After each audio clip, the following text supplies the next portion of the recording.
your vision, your voice.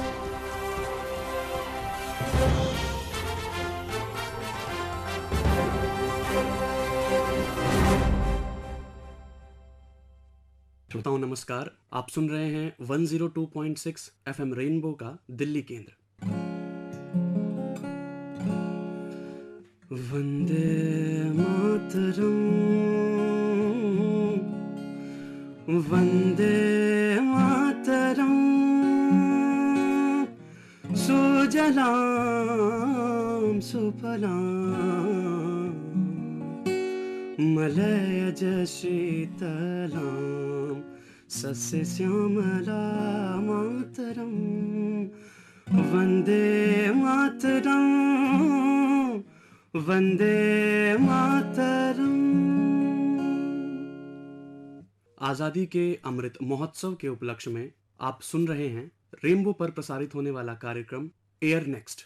मैं जुहैब अहमद खान अपने साथियों के साथ आपका अभिनंदन स्वागत करता हूं। मेरे साथ मेरे विश्वविद्यालय जामिया से मास मीडिया के कुछ छात्र जो कि मेरे सहपाठी एवं साथी हैं, वे उपस्थित हैं। इनसे आज इनके व्यक्तिगत जीवन के साथ साथ अनेकता में एकता विषय पर चर्चा करेंगे। मैं आपको इन सबसे मिलवा देता हूं परिचय के साथ। जी जुहैब, मेरा नाम अलीना है और मैं छोटे से शहर कानपुर से इस बड़े शहर में अपने कुछ छोटे छोटे सपनों को पूरा करने आई हूँ। मैं भी आपकी ही तरह जामिया मिलिया इस्लामिया की छात्र हूँ, आपकी सहपाठी हूँ, आपकी साथी हूँ। मैं अपनी रुचियों की बात करूँ तो मेरी जो सबसे बड़ी रुचि है वो ये है कि मुझे शहरों को घूमना, शहरों के बारे में जानना बहुत अच्छा लगता है। लोगों से मिलना अच्छा लगता है, वहाँ की संस्कृति, वहाँ की परंपराओं को जानना भी बहुत अच्छा लगता है। इसके साथ ही मैं अपने कुछ खाली समय में किताबों को भी पढ़ती हूँ। मैं शिवम हूँ और मैं पत्रकारिता का छात्र हूँ। रुचियों की बात जहाँ तक है वो मेरी रुचि औसत लोगों से थोड़ी भिन्न है। मैं चाहता हूँ कि हम लोग आज़ादी के जिस अमृत महोत्सव को अभी सेलिब्रेट कर रहे हैं,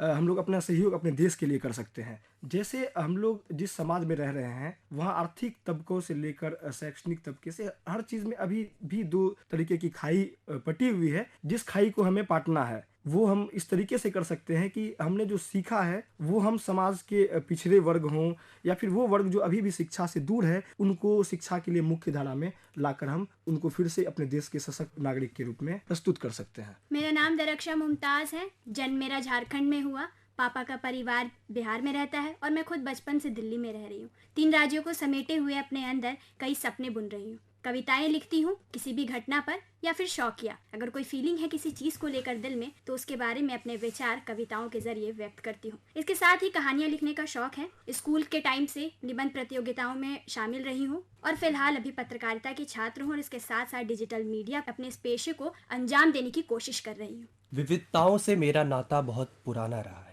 जी, मैं हर्ष कुमार। मेरा जन्म बिहार में हुआ परंतु मेरा पालन पोषण और स्कूली शिक्षा पंजाब के जालंधर में हुई। उस कैंट में हुई जहां देश के विभिन्न राज्यों से आए हुए उन फौजी जवानों के बच्चों के साथ मेरी शिक्षा हुई। तत्पश्चात मेरा उच्च शिक्षा के लिए जब मेरा आना उस विश्वविद्यालय में हुआ, जब मैं वहाँ आता हूँ सुबह तो वहाँ मुझे अजान की आवाज़ भी सुनाई देती है, तो शाम को मंदिर की घंटी व गुरुवाणी का पाठ। उस गालिब के बगीचे में हर धर्म हर जाति के फूल खिलते हैं और हम यूं ही अपने भारत के सपने को, उस नेहरू के सपने के भारत को बुनने का प्रयत्न करते हैं। मेरा नाम आर्यन है, आर्यन मौर्य। मैं इलाहाबाद की धरती से आता हूं और ऐतिहासिक रूप से देखा जाए तो इलाहाबाद काफ़ी समृद्ध रहा है और हमारे देश के कई गौरवान्वित क्षण जो है इलाहाबाद के लिए रहे हैं। और अभी फ़िलहाल मैं भी दिल्ली में हूं और मेरा जो रुचि है, सबसे बड़ी रुचि है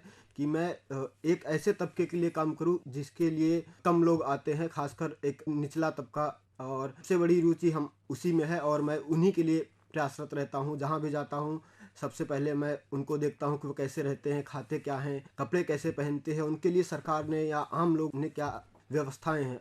सबसे बड़ी मेरी रुचि है कि ऐसे लोगों की आवाज़ बनना जिनकी कोई आवाज़ नहीं बनता। श्रोताओं, ये रहा इनका परिचय और मैं अपना भी एक छोटा सा परिचय दे देता हूँ। नाम मैंने आपको बताया था, फिर से बता देता हूँ। मेरा नाम जुहैब अहमद खान है और मैं मूलतः लखनऊ से आता हूँ, जो कि साहित्यिक, सांस्कृतिक और परंपरागत रूप से बहुत समृद्ध और धनाढ्य शहरों में आता है। मेरी रुचि साहित्य में है, मुझे लिखना बड़ा अच्छा लगता है और मैं स्वयं का बहुत बड़ा आलोचक हूँ। बहुत आलोचनाओं के बाद मैं एक अपनी जो क्रियाएं हैं उनका क्रियान्वयन करता हूँ, या यूं कहें कि फाइनल आउटपुट निकालता हूँ। मेरी रुचि संगीत में है। रेडियो से मुझे बचपन से अत्यधिक प्रेम है और बड़ा अपना अपना सा लगता है जब कहीं पे भी रेडियो सुनने को मिलता है या रेडियो चर्चाओं में भाग लेने को मिलता है। तो लेखन, पाठन है, संगीत है और खाने का बड़ा शौक है। खाने से याद आया कि खाना और गाना दोनों ही ज़रूरी है। कौन सा गाना सुना जाए? जी ज़ुहैब, तो आज हम लोग जो गाना जो हम सुनना चाहते हैं वो गाना ये है कि हम होंगे कामयाब एक दिन। क्या बात है, ज़रूर अवश्य हम कामयाब होंगे और मेरी यही शुभकामनाएं हैं कि सब कामयाब हों, युवा वर्ग बहुत आगे जाए। और थोड़ा सा गुनगुनाए। हम होंगे कामयाब, हम होंगे कामयाब, हम होंगे कामयाब एक दिन। मन में है विश्वास, पूरा है विश्वास, हम होंगे कामयाब एक दिन।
शांति चारों ओर एक दिन। मन में है विश्वास, पूरा है विश्वास, होगी शांति चारों ओर एक दिन, एक दिन, एक दिन।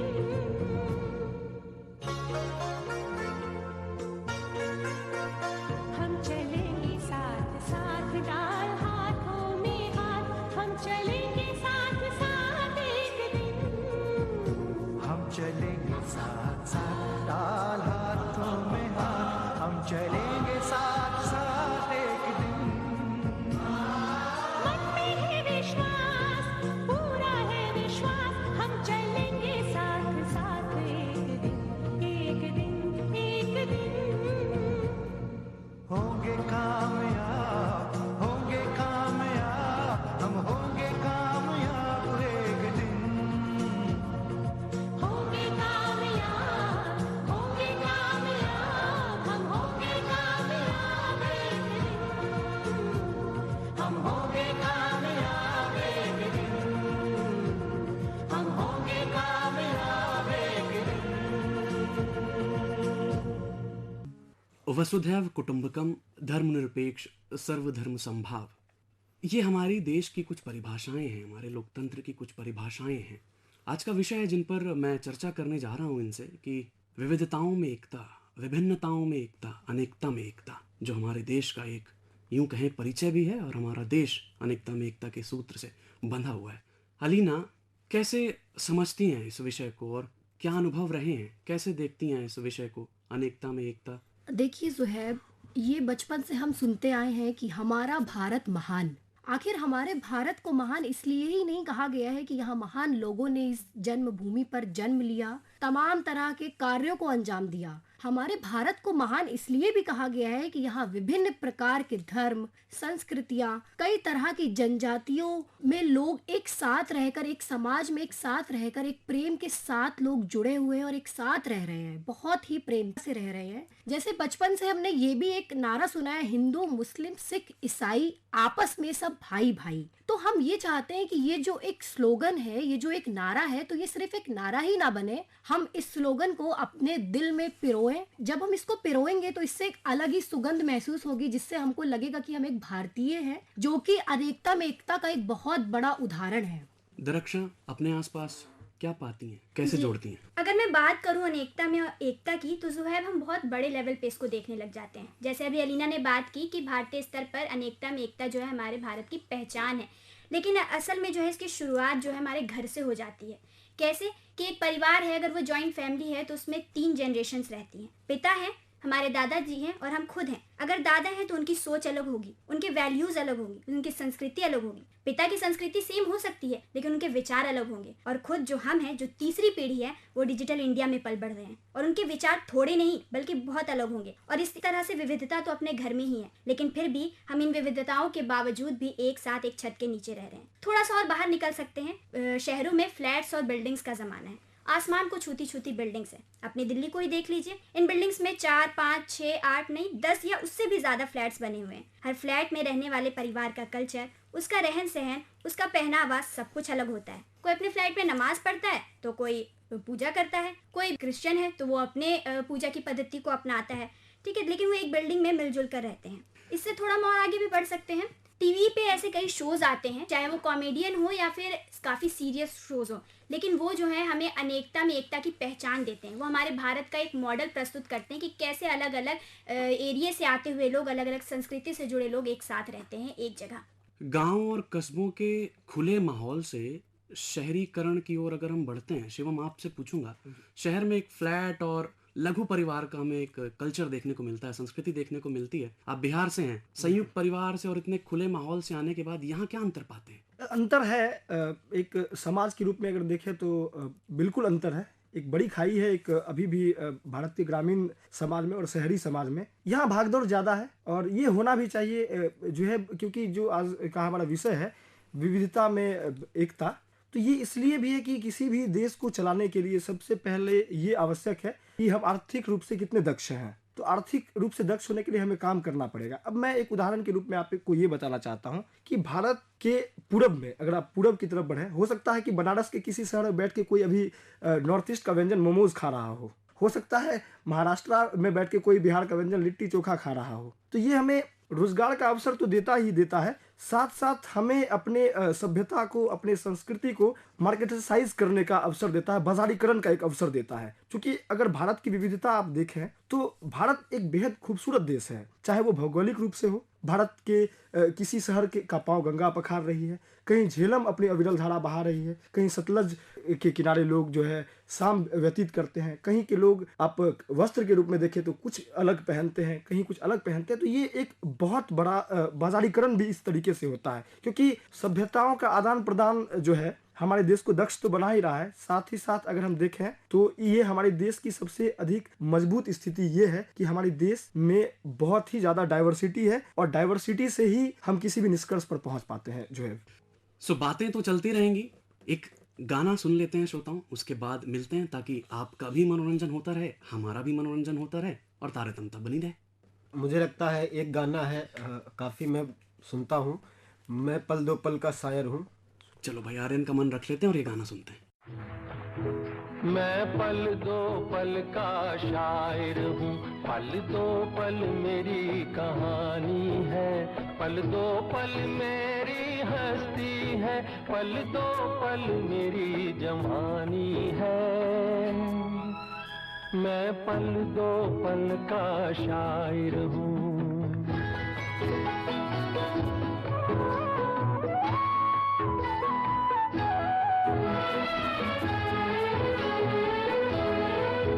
मुझसे पहले कितने शायर आए और आकर चले गए, कुछ कुछ आहें भर कर लौट गए, कुछ नगमे गा कर चले गए। वो भी एक पल का किस्सा थे, मैं भी एक पल का किस्सा हूँ।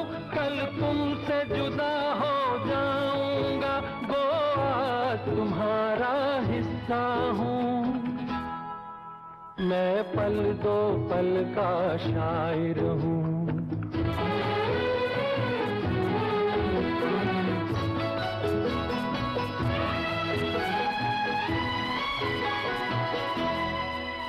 कल और आएंगे नगमों की खिलती कलियां चुनने वाले, मुझसे बेहतर कहने वाले, तुमसे बेहतर सुनने वाले। कल कोई मुझको याद करे, क्यों कोई मुझको याद करे। मसरूफ ज़माना मेरे लिए क्यों वक्त अपना बर्बाद करे। मैं पल दो पल का शायर हूँ। FM रेनबो पर आप सुन रहे हैं air next, your vision your voice. Musical break के बाद आपका दोबारा स्वागत है। Welcome back in this show जिसका नाम है AIR नेक्स्ट। हर्ष, सभ्यताओं और परंपराओं को संजो कर रख पाना आज के आधुनिक युग में बड़ा कठिन है, तो कैसे कर पाते हैं या क्या आवश्यकताएं हैं? जी, बात तो आपने सही कही। बावजूद इसके हमने कहीं ना कहीं अपनी सभ्यताओं को संजो करके रखा हुआ है। यही वजह है कि आज हम एक हाथ में हमारे पास लैपटॉप होता है तो हम अगले पहर आरती की थाली भी होती है, तो कहीं ना कहीं उसे हम संजोए हुए चल रहे हैं। बात अगर सभ्यताओं की हो तो इस बढ़ते युग के साथ हम सभ्यताओं का आदान प्रदान भी कर रहे हैं। यही वजह है कि पंजाब के गाने आज बिहार में बज रहे हैं और बिहार के गाने आज पंजाब में बज रहे हैं। यही खूबसूरती हमारे भारत को अन्य देशों से भिन्न करती है और हमें आगे बढ़ा रही है।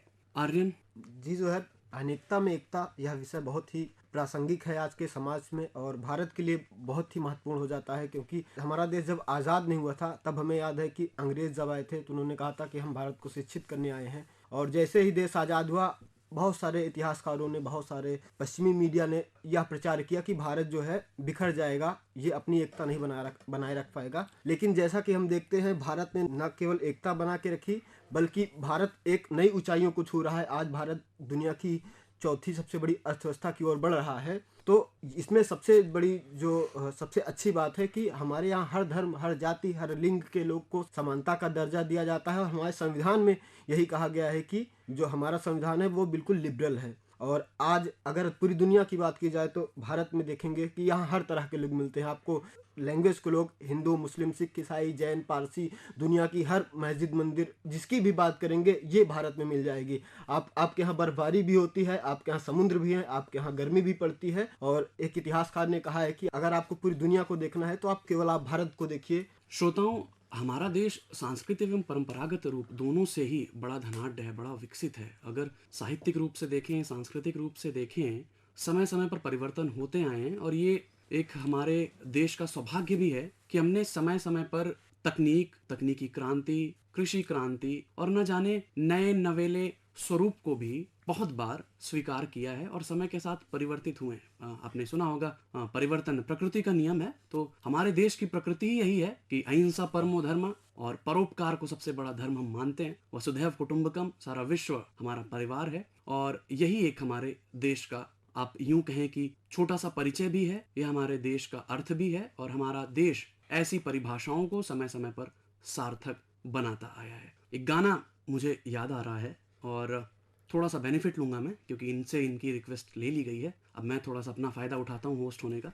ये हौसला, ये गाना आप सभी श्रोताओं को मैं डेडिकेट करना चाहूँगा, आप सभी श्रोताओं के नाम करना चाहूँगा। हिम्मत नहीं हारनी है, कोविड का माहौल चल रहा है, हमें लड़ना है, फाइट बैक करना है। और गाना हम सुनते हैं। ये हौसला कैसे रुके, ये आरज़ू कैसे रुके, मंजिल मुश्किल तो क्या, तन्हा ये दिल तो क्या, धुंधला साहिल तो क्या हो, ये हौसला कैसे रुके।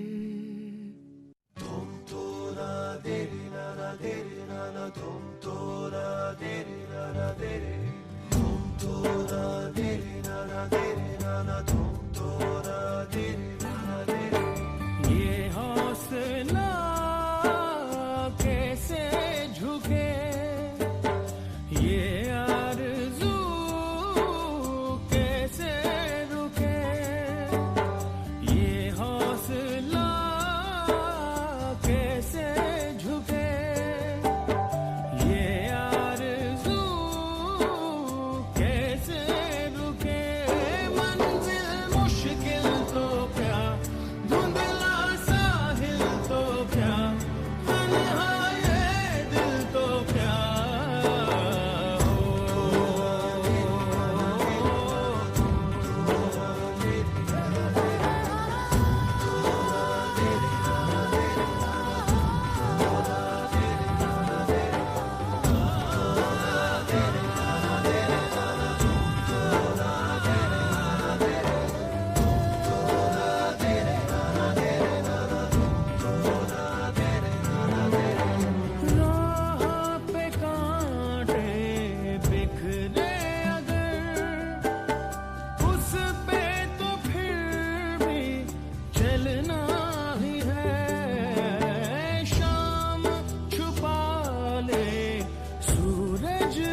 सो एक म्यूजिकल ब्रेक के बाद आपका वापस welcome back in this show called AIR next. और अब हमारा चलने का समय हो चुका है श्रोताओं, और जाते जाते चलते चलते कार्यक्रम की अंतिम घड़ियों में मैं अपने साथियों से ये पूछना चाहूँगा कि आप में से अगर किसी को कुछ कहना है, कुछ संदेश देने हैं हमारे श्रोताओं को, तो आप दे सकते हैं।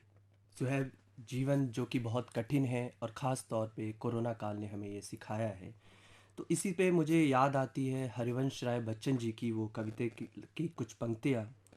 जीवन पथ जटिल है ये, काल चक्र कठिन है ये, पग पग पे भेद भाव है, रक्त रंजीत पाँव हैं, जन्म से किसी के सरवंश की छाँव है, झूठ के रथ पे सवार डाकुओं का गाँव है।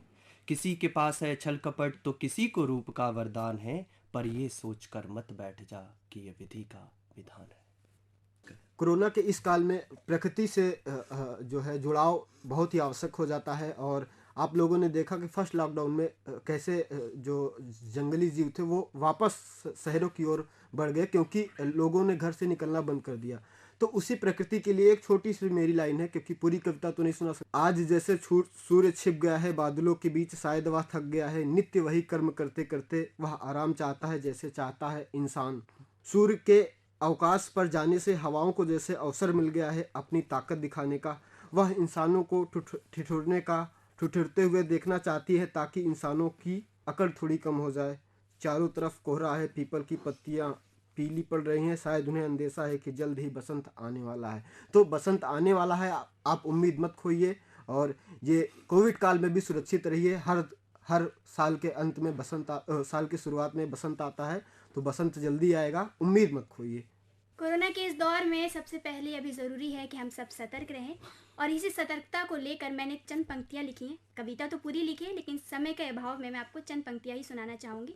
थोड़ा सतर्क ज़रूर रहें, लेकिन कि और कुछ दिन अभी घरों में रहना कैद है, बाहर ज़रा चारों तरफ पुलिस अभी मुस्तैद है। एक ही विनती है सबसे तुमसे बस ये कहना है, खाओ पियो खेलो कूदो पर घरों में रहना है। महामारी सामने हमारी ये जो आ खड़ी है, दुनिया भर के लिए परीक्षा की एक घड़ी है। ज़रूरी हो जो काम तो ही बाहर निकलेंगे, सतर्क होकर जाएंगे, मास्क भी हम पहनेंगे। मैं दुरक्षा के इस कविता में अपनी भी कुछ बात जोड़ना चाहूँगा कि अभी हम लोग कोविड के इस संक्रमण काल को झेल रहे हैं। बहुत ही विषम परिस्थिति है, लेकिन हमें एकजुट होकर रहना है। एकजुट इन द सेंस कि हमें जो है कोविड के प्रोटोकॉल्स को फॉलो करना है, हमें जो है मास्क लगाना है, सैनिटाइज करते रहना है बार बार, और जो है एक निश्चित दूरी बना के रखना है ताकि जो है हम अपने देश में इस कोरोना को हरा सकें। ये संदेश मैं इस कार्यक्रम के माध्यम से श्रोताओं को देना चाहूँगा। जी श्रोताओं, जाते जाते मैं भी आपसे कुछ कहना चाहूँगी। ज़्यादा लंबी बात तो नहीं कहूँगी, बस थोड़ी सी छोटी बात कहना ये चाहूँगी कि हम हिंदू हैं, मुस्लिम हैं, सिख हैं, ईसाई हैं, पारसी हैं, अनेक अनेक धर्मों से हमारा ताल्लुक़ है, लेकिन इन सब से पहले हम एक भारतीय हैं। तो ये मानवता हमको बनाए रखना है। इस कोरोना काल में हमको एक दूसरे से कंधा मिला के चलना है, क्योंकि इस महामारी के दौरान हम सब ही हैं जो अनेकता में एकता की एक निशानी को छोड़ेंगे, और इस नारे को हम हमेशा हमेशा अमर रखेंगे। तो श्रोताओं, ये थे कुछ संदेश मेरे साथियों के। श्रोताओं, घड़ी ने इशारा कर दिया है, चलने का समय हो चला है। आप सभी से रिक्वेस्ट है और ये कामना करता हूँ कि आप सभी स्वस्थ रहेंगे, मास्क लगाइए, दूरी बनाइए, और जितना हो सके घरों में रहिए। एयर नेक्स्ट कार्यक्रम को सुनने के लिए आप सभी का धन्यवाद, और इस कार्यक्रम को सुनते रहिए। लेते हैं आप सभी श्रोताओं से विदा। आप सभी को हमारा प्यार भरा नमस्कार।